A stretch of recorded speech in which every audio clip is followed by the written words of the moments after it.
Contrary to the rumors that you've heard, I was not born in a manger.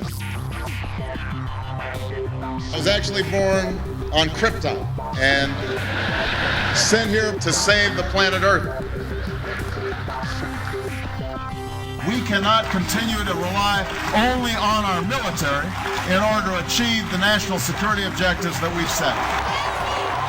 Everybody somewhere between the ages of 18 and 25 will serve 3 months of basic training. We've got to have a civilian national security force that's just as powerful, just as strong. Yes, we can. Obama's healthcare plan will include coverage of all essential medical services. Yes, we can. Obama is a cruel hoax. He works for Wall Street. He's an agent of finance capital. Where did you come up with the number $700 billion? Here's the Treasury spokeswoman's quote. It's not based on any particular data point. We just really wanted to come up with a really big number. To Democrats and Republicans who've opposed this plan, I say, step up to the plate. A few members were even told that there would be martial law in America if we voted no. Secretary Henry Paulson is no George Washington. I don't think anyone questions, Mr. Kashkari, that you're working hard. Our question is who you're working for. Obama pledged that he would resume the Security and Prosperity Partnership talks between Mexico and Canada that President Bush initiated. The old boss is starting to look a lot like the new boss. Robert Gates is going to remain on the job as Defense Secretary for at least a year. Plenty of sources knew about this meeting, told us and others that it was at Hillary Clinton's house, but clearly it wasn't. We've got to give them a stake in creating the kind of world order that I think all of us would like to see. We see you causing a depression so you can blow out the economy and consolidate it and bankrupt it. We know that you are enemies of free humanity, and we are here standing against your tyranny.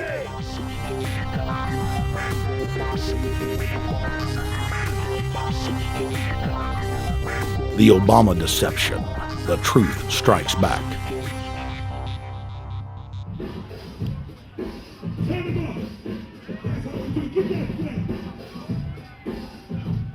Barack is like the manager of Burger King. All presidents are, including Bush. It's like this: when your fries are cold, if your burger is not done right, you go back to Burger King, America, or your government, and you say, my burger's cold, I want new fries. First, you go to the cashier, that's the courts. You argue to the courts. The courts, if you can't get no justice with the cashier, you say, let me see the manager. I want to go to the Supreme Court.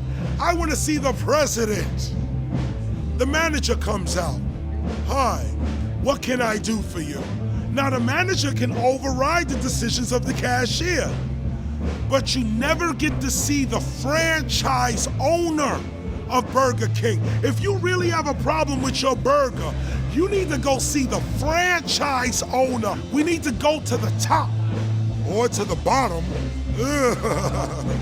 We need to go to where the real architecture of government is.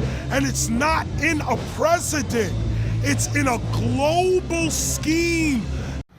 Politics in America today is identical to pro wrestling. And what I mean by that is, in front of the cameras and the public, we all hate each other. I'm going to kick my opponent's butt. I'm going to whale him from here to high water and beat the crap out of him. Yet behind the scenes, we all are friends going out to dinner. Went to dinner together. And it's all a work. All intermarried. Show business. It's showbiz. And that's what you have today in politics. The Democrats and Republicans aren't really opposed to each other. Left and right mean nothing. The only thing that counts is, are you working for Wall Street or you're trying to defend the people against the financiers? It's pretty obvious that there's some gigantic financial institutions that have been pulling the strings of politicians in this country for a long time. And just the fact that we have it set up where they can donate millions of dollars to these guys' funds, these guys' campaigns. I mean, how do we not expect it all to go bad? America in 2009 was desperate for change. The past 8 years had been a disaster. Those weapons of mass destruction got to be somewhere. Maybe under here.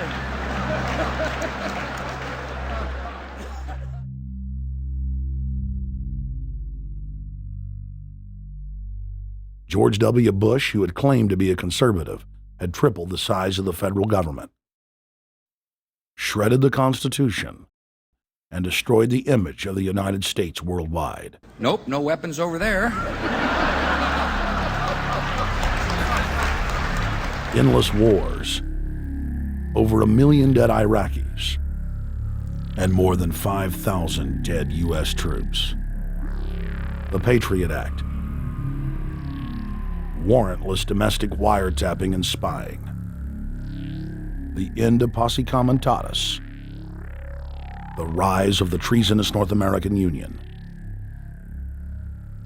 a deepening recession sliding towards total economic collapse. These factors and other abuses had the American people in a state of panic for their future and the very existence of the United States. The elite were in trouble. The people were beginning to see through their facade, past their front man, and to the ruling elite behind the throne. For the first time in U.S. history, both parties were universally hated. Congress had a 9% approval rating. The globalist agenda had stalled. And then, onto the scene came a man who promised change. Change we could all believe in. Barack H. Obama promised to end the war and bring our troops home fast. He pledged to uphold the Constitution and to stop the federal government from spying on the American people. Candidate Obama told American workers that he was going to get them out of NAFTA and GATT, and he's already breaking those promises. In this film, we will prove that Obama says one thing and does another, and that he works for the very same elite interests that Bush served, the very interest engineering the financial collapse and formation of a dictatorial world government. This film is not about left or right. It is nonpartisan. Our past documentary films are among some of the most damning indictments of George W. Bush and his administration that have ever been made. If humanity has any hope of effecting real change for the better, it will not come from the Madison Avenue false reality makers who have cast Barack Obama as the savior of the world. To alter our course from tyranny to liberty, to defeat the corrupt elite, we must get past the puppets and confront the real power structure of the planet. Now we can see a new world coming into view. A world in which there is the very real prospect of a new world order. Webster Griffin Tarpley is an accomplished geopolitical analyst and historian. Among his scholarly works are the unauthorized biographies of George Herbert Walker Bush and Barack Hussein Obama. Since Bush the elder made his speech at the United Nations back in September of 1990 talking about the New World Order, I think I've become confused about what's actually going on in the world. The New World Order is a more palatable name for the Anglo-American world empire. It's the planetary domination of London, New York, Washington over the rest of the world. It's hard to get people to join that or think they have a part in it if you call it the Anglo-American world empire. If you call it the New World Order, then people in India or someplace like that or the European Union might think, well, there's something in that for us too. But that's not what it is. It's the Anglo-American New World Order. It's really the old world order. It's the British Empire morphing into the American Empire. The U.S.-British world empire is what you're going to get. Combines of powerful men have always battled with each other over the levers of power. Gerald Celente is recognized as one of the world's foremost trends forecasters and is the founder of the Trends Research Institute. People that are knowledgeable know that the fight that this country has been waging since its inception is for the central bankers not to take over the country. And that's why people like Andrew Jackson were elected. And that's why people revere people like Thomas Jefferson and others. The takeover's happened, and it's a corporate takeover. Agents of the Bank of England attempted to assassinate President Andrew Jackson on multiple occasions because of his resistance against a private central bank being set up in the United States. And it was something that Abraham Lincoln warned. And this is, by the way, why I believe he was assassinated. This is the Lincoln quote. "The money powers prey upon the nation in times of peace and conspire against it in times of adversity. It is more despotic than monarchy, more insolent than autocracy, more selfish than bureaucracy. I see in the near future a crisis approaching that unnerves me and causes me to tremble for the safety of my country. Corporations have been enthroned. An era of corruption will follow, and the money power of the country will endeavor to prolong its reign by working upon the prejudices of the people until the wealth is aggregated in a few hands and the republic is destroyed." Wall Street has killed Main Street. So I know how unpopular it is to be seen as helping banks right now, especially when everyone is suffering in part from their bad decisions. I promise you, I get it. Up until about the Kennedy assassination and the beginning of the war in Vietnam, the United States is a very powerful engine for world progress. It's the assassinations, the Kennedy assassination, and the others in the 1960s, the beginning of the Vietnam War, and the beginning of the absolute domination of the Wall Street Group over every other interest. Nobody else counts except the Wall Street money masters. That has now made the United States into no longer a force for progress, but something very different, often a force for destruction in the world. The military-industrial complex has taken over the country along with the Wall Street gang. If you look also at the people that Obama has put on his appointments list, it's all Wall Street. It's government of Wall Street, by Wall Street, and for Wall Street. There's nobody from heavy industry. There's nobody from the auto sector, nobody from Silicon Valley, nobody from big oil, nobody from defense, no labor, no women, no retirees, no small business, nothing. It's pure Wall Street. The only people who have a voice in Obama's councils are Wall Street finance oligarchs. That's all there is. Nobody else counts for anything under Obama. It's the most extreme Wall Street administration we've ever had. Before his death, President Woodrow Wilson apologized to the public, regretting that he had been deceived by a group of international bankers and the country's financial system had fallen into their iron grip via the Federal Reserve Act of 1913. Whether sought or unsought by the military-industrial complex, the potential for the disastrous rise of misplaced power exists and will persist. Dwight D. Eisenhower. He warned the people that the military-industrial complex was taking over the country. Only 3 years after leaving office, President Eisenhower's prophetic warning concerning the threat posed to our system of government by the military-industrial complex came to pass. President John F. Kennedy had enraged the entire elite network. Now, Kennedy was brought in as somebody who was expected to be a puppet. It was thought that his pro-Nazi father, Joseph P. Kennedy, the bootlegger, the speculator, would guarantee that Kennedy would be obedient to the establishment. They thought that Kennedy was a sex maniac who could be manipulated through all of this, but it turned out that through his personal suffering, Kennedy had discovered a personal sense of himself which went beyond just being a puppet, and he began to think about things like economic recovery, world peace, having a space program, making deals with the Soviets, cutting the Federal Reserve down to size, and a whole series of other things. Executive Order number 11110, signed by President Kennedy, began the process of abolishing the private Federal Reserve. Kennedy was also pushing for real civil rights reform and had begun the process of pulling the troops out of Vietnam. The last time you had an actual president was Kennedy. The oligarchs took swift and decisive action. When John Kennedy attempted to take the government back from the robber barons, he was brutally murdered. The message to future U.S. presidents and leaders across the world was clear: do as you're told or die. John Fitzgerald Kennedy was the last true president of the United States. And until the globalists are removed from power, we will never have another real one. The other thing about the American presidency you've got to remember is that this is a puppet post. It's automatically going to be a puppet post. The idea that Obama is somebody who's going to come in and exercise real authority when he's obviously been chosen and given everything that he's got by these financiers. Presidents are now little more than corporate pitchmen who take all the political heat, while the controllers remain in the shadows, safe from public scrutiny.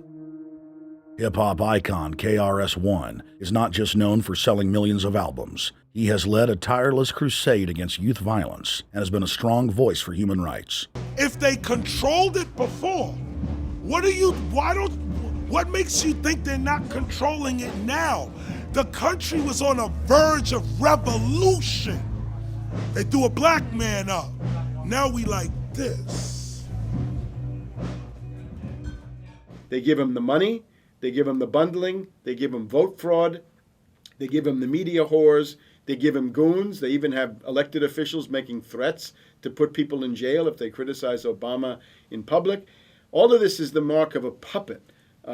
And that means that he is a puppet, actually more of a puppet than anybody else, more of a puppet than Mrs. Clinton would have been, even more of a puppet than McCain. He's the maximum puppet that we've had certainly since Jimmy Carter. They put a black face on the New World Order, and now we all happy. KRS ain't buying it. In the real executive power structure, the president serves the military-industrial complex, itself owned by the international bankers. If there's a revolution, the population just throws out the prime minister or president. The elite stays in power because the public is never aware of who the real enemy is.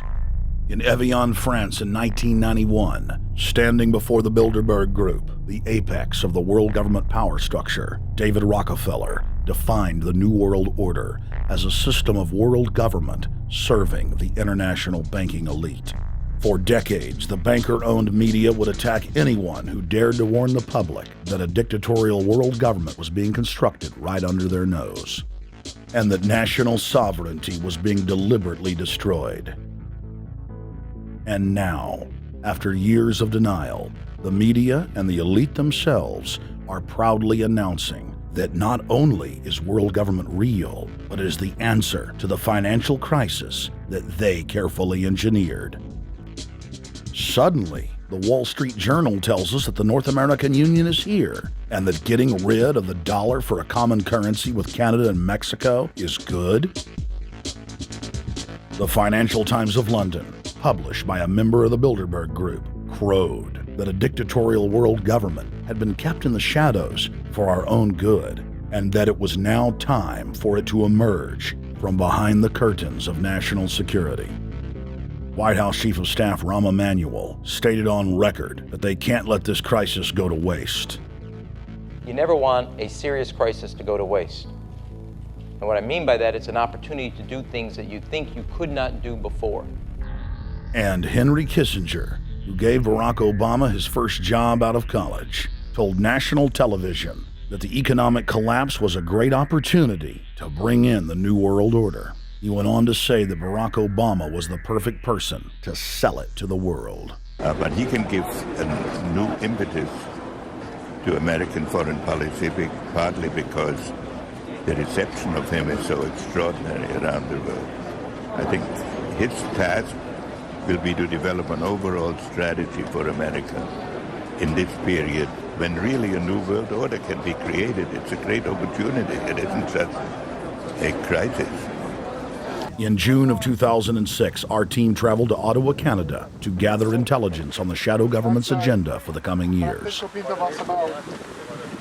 think that's the Queen.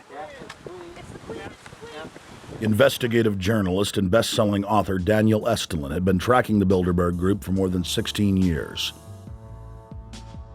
His moles inside Bilderberg informed him that the elite were planning to first run the price of gas up to $150 a barrel, unimaginable in 2006. He also reported that after suckering the middle class back into the stock market, the group was going to implode the subprime mortgage market and destroy public confidence. Well, one of the things that we're getting from this morning's conference was about the energy crisis, the price of oil. The afternoon conference, which started about 4 o'clock, 4:30, they were talking about one of the American delegates, I wasn't told who exactly it was talking about the the concern that the American citizens have had with the housing prices going down, so they're not investing that money. So what they needed to do is they needed to create the illusion that everything is going well. So what they're going to do over the next year and a half, is to bring the market back up to 1998, 1999 levels. They're going to get all the suckers to invest whatever little money they have left over, and that's when they're going to make the economy bottom drop out. They need to destroy the economy because as we're running out of oil, when people don't travel, at least that's what they're saying, when people don't travel, when people don't have money, they don't travel, they don't spend any money, which means you don't waste a lot of oil and natural gas. That's the afternoon. So how does this source, I mean, just ballpark, I mean, so you have the sources of... Well, actually, there are two people who are members of the Bilderberg Club. It's actual members? They're members of the Bilderberg Club who for years and years and years have been going and participating in all the conversations. They've always been dead on, always. And last year they said the oil prices are going to go up to 150. At the time it was 39, went up to 76, basically doubled. If it doubles again, it's going to be back to where these people say. They attack Iran and will it, Year after year, Estelin and other reporters like Jim Tucker are able to report on future events with stunning accuracy, all because they know the agenda of the Bilderberg Group. The Bilderberg Group sits at the top of the world power structure. 125 of the richest and most influential individuals on the globe make up its membership. From Istanbul, Turkey to Chantilly, Virginia, we have tracked the elusive Bilderberg Group. Bilderberg always insist on a media blackout. By June of 2008, we had already figured out that Barack Obama was the elite's puppet of choice. The national media claimed that during the weekend the Bilderberg Group was scheduled to meet, that Obama had speaking engagements set for Chicago and the Midwest. We knew better. In a classic bait-and-switch, the Obama campaign told the press corps to get on Obama's campaign plane and that Obama would join them on the flight to Chicago. Campaign staff then slammed the door shut. The fawning press had been shanghaied as Obama's campaign aircraft lifted off without Obama. Robert, why were we not told about this meeting and that the senator wouldn't be on our flight until the doors were shut and we were about to taxi to take off? Again, we had a desire, Senator Obama had a desire to do some meetings. Others had a desire to meet with him tonight in a private way, and that's what we're doing. We set up these meetings. They're being done tonight. Again,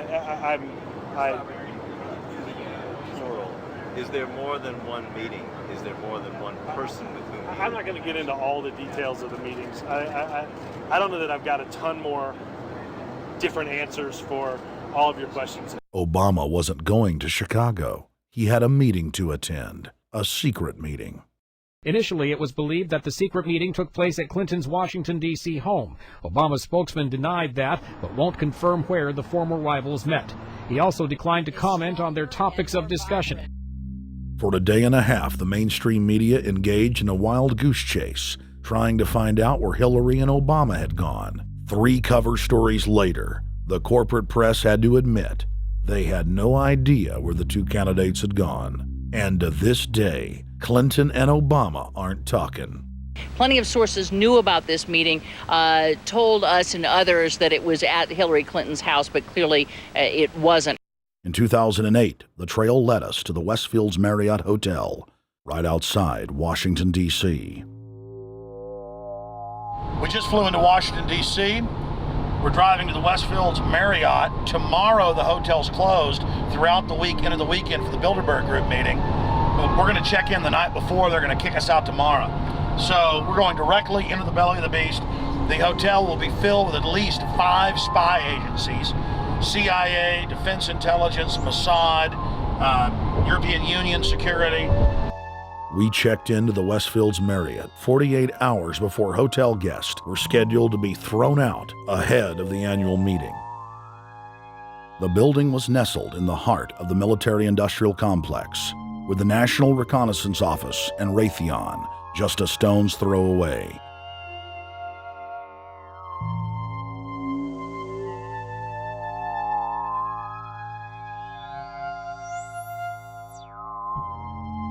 The plan tonight is to try to not get arrested, dodge the security, get in there, get some footage of the elite arriving in the morning, because some arrive before they officially lock it down, and then getting out of the building.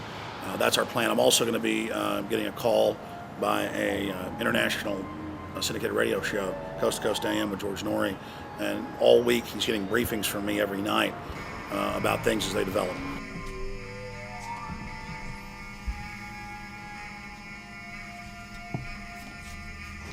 George, we're sitting here in the room. As the phone rings with your producer, Tom Danheiser, to put me on, the fire alarm goes off. So everybody is exiting the building. I know this is a setup. They timed it exactly when this happened. Open the door. I want them to hear the fire alarm. Open the door. I want people to hear this live to the 16 million people listening.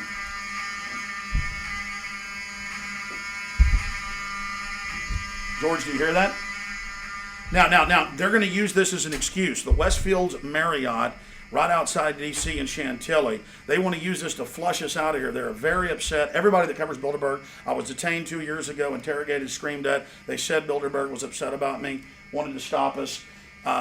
This is guaranteed. Everywhere we go, we're followed. We have another hotel across town as a base of operations. They were there questioning us, getting in our faces. We're being followed everywhere. I need everybody's support right now. I pray to God they don't try to set me up. They may have tried to concoct this as some way to say, look, they didn't leave during a fire drill, assessing me knowing I would stay and do the interview. But again, the moment the phone rang with Tom Danheiser, the moment the phone rang, the guys answered it, I'm standing there, the alarm goes off. It's going off right now. The guests are exiting the hotel out there. Of course, there's no fire. This is just absolutely insane. I noticed, too, that there was over 100 security people here today, but tonight we got back and it was a total ghost town, and this is what's insane. We have a security guy walk up to us 30 minutes ago, about 25 minutes ago, before this happened, and said, "What are you guys doing?" We said, "We're just walking around checking out the artwork in the hotel," which we actually were admiring it, but we were also going around getting some footage. And they said, "Well, no cameras allowed." We said, "Fine." And then he said, "Yeah, we had somebody do a fire alarm a few weeks ago, and me and Rob, my camera guy, were going, why is he telling us about a fire alarm?" I forgot that part, George. These bastards have done this. I don't know how. They're planning to try to set us up or something, but this is incredible. We are here in the middle of this right now, George.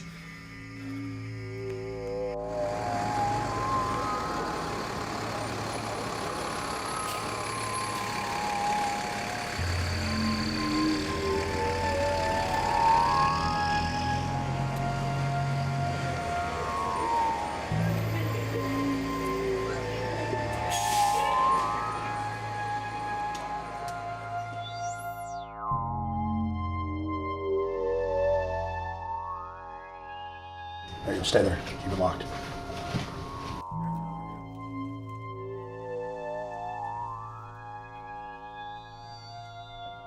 Let's go. Let's get out of here now, Richard. Don't screw around anymore. We got out of here on exactly the right time. Is this the way out? Yeah.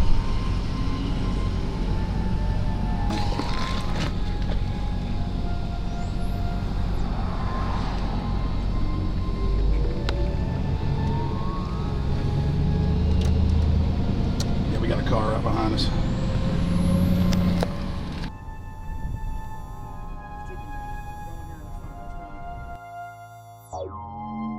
We made about, what, 5 turns, and the 6 turns, the same car's following us. Now he looks like he's following us into a... He came out of Bilderberg, he came out of the Westfield. He's being a little bit subtle, but... Not too. There he is. That's him over there in the blue car. Yeah.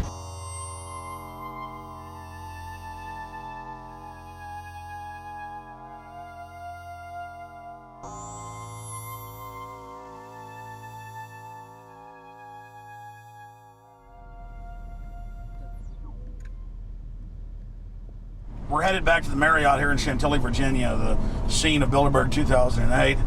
We successfully infiltrated the last day and a half inside, got out with some great stuff.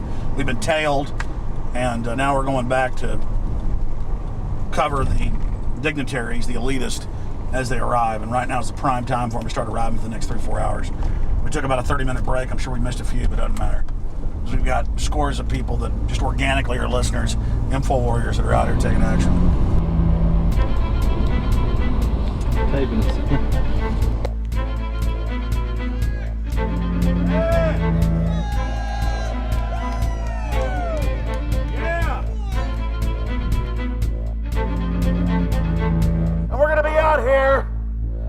next 3 days while you try to chart the future of our destiny.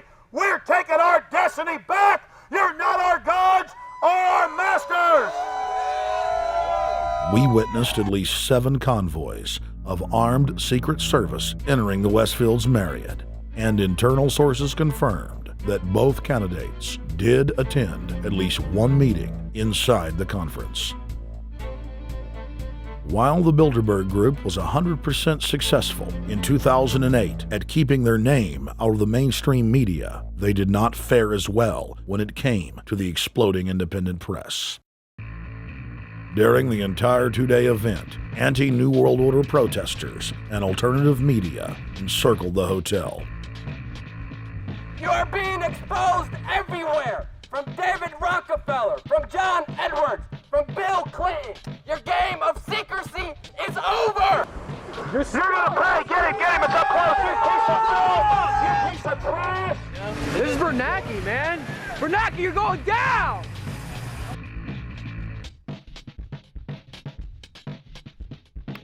Obama, we know you're here, Obama.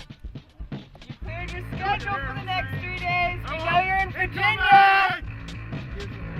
Arch criminals! New World Order scum! We are not your slave scum! Brave Americans came from all over the United States and bullhorned the main conference hall at close range as the global power brokers schemed inside. You are criminals!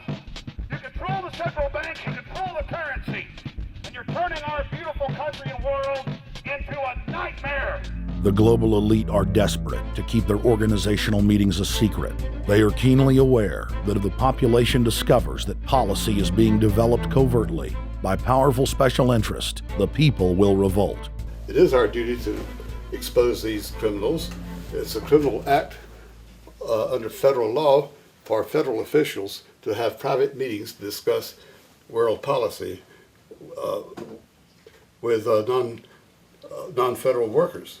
So everybody from the State Department, Treasury Department, White House, Defense Department, and others who show up, as they always do, they're committing a criminal act simply by being here to attend a secret meeting with officials from other countries to discuss U.S. policy in the